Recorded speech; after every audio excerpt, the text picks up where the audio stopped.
me diz uma coisa, algumas pessoas falam que dinheiro não traz felicidade, né? Mas também a falta dele pode causar uma série de problemas. Afinal, qual é a relação entre as finanças e as nossas emoções? Assunto para o Papo de Quinta.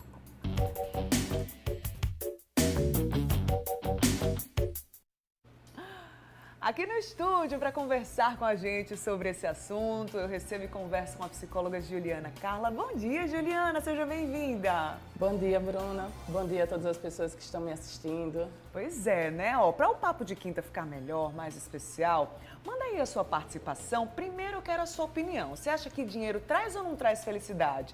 Como é que é a sua relação com as finanças também? Você consegue equilibrar tudo? Manda aí sua mensagem para o WhatsApp do Mulher Demais, é o 991050400. E Juliana, eu já abri dizendo que de fato é uma relação complexa, né? A gente vê aí uma situação exata, digamos assim, que é o dinheiro, e uma relação subjetiva, que é a felicidade, né? Já começo dizendo isso, mas é complexo mesmo? A gente consegue de alguma forma equilibrar isso? Sim, é complexo, né? A relação com o dinheiro, ela pode ser complexa, sobretudo dependendo do lugar social em que você estiver. Então, ao mesmo tempo que tem uma complexidade, tem também questões muito polêmicas, né? Por exemplo, será que o dinheiro ele traz felicidade? Será que é uma relação assim tão objetiva? Exatamente. Algumas pessoas crescem com um conceito meio deturpado do que é dinheiro, né? Não, eu não quero ser rico de jeito nenhum, eu só quero ter aquilo que me sustente. Não é assim que acontece?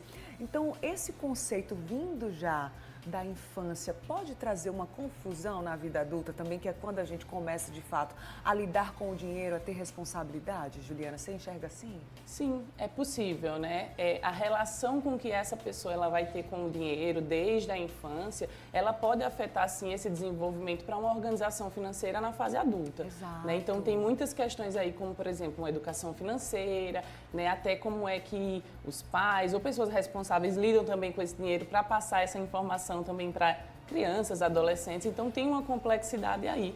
E isso também está muito interligado às nossas emoções. Exatamente. Você falou sobre os pais. E esse ensinamento, né, que vem desde os nossos pais, os nossos avós, pode variar de família para família, né, Juliana?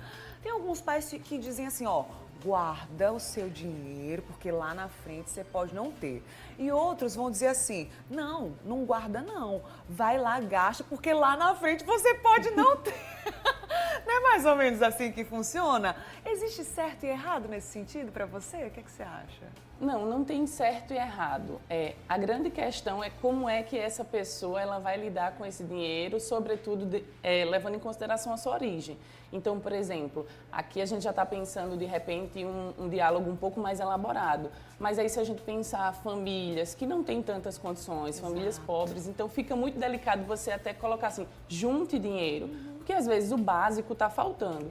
Então a gente acaba tendo que pensar de onde é que essa pessoa ela vem, né? Para que a gente possa ir construindo essa relação também com o dinheiro. Porque quando, por exemplo, falta comida, fica complicado a gente dizer assim, junte dinheiro ali no fim do mês. Então tem essas questões que são delicadas. Com certeza. A gente fala sobre dinheiro trazer ou não felicidade, mas talvez o verbo aí é que esteja equivocado, né? Trazer felicidade ou comprar felicidade. Existe essa diferença, né, Juliana?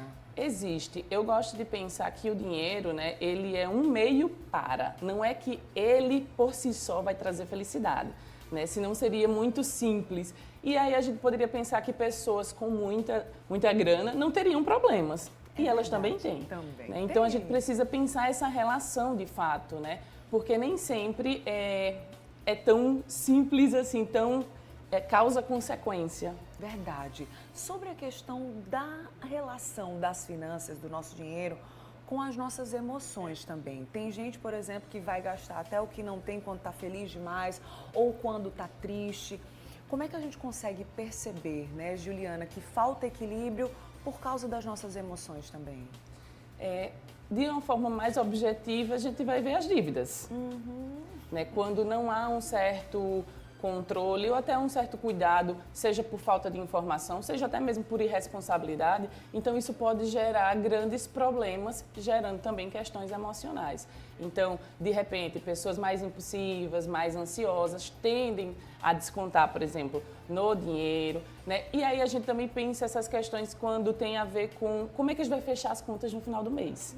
Então, tem essas especificidades, né, que a gente precisa ter cuidado também. Você falou sobre pessoas ansiosas, a ansiedade, mas a ansiedade mesmo, patológica, diagnosticada, tem alguma relação com esse descontrole, com o uso ou o bom uso do dinheiro? Pode se relacionar, Tá. não necessariamente é uma regra, né, mas pode sim ter relação. Porque, de repente, se você estiver um pouco mais triste, se você estiver um pouco mais afetada, pensando em pessoas que têm um diagnóstico, né?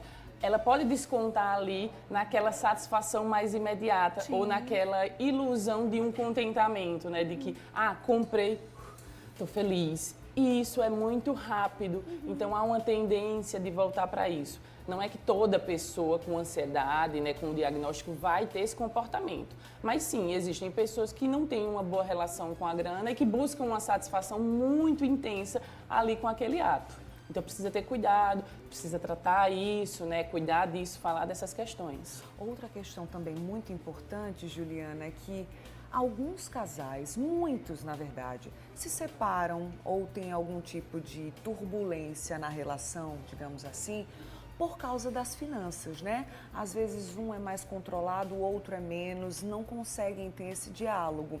Como é que você vê também essa questão dentro das relações amorosas?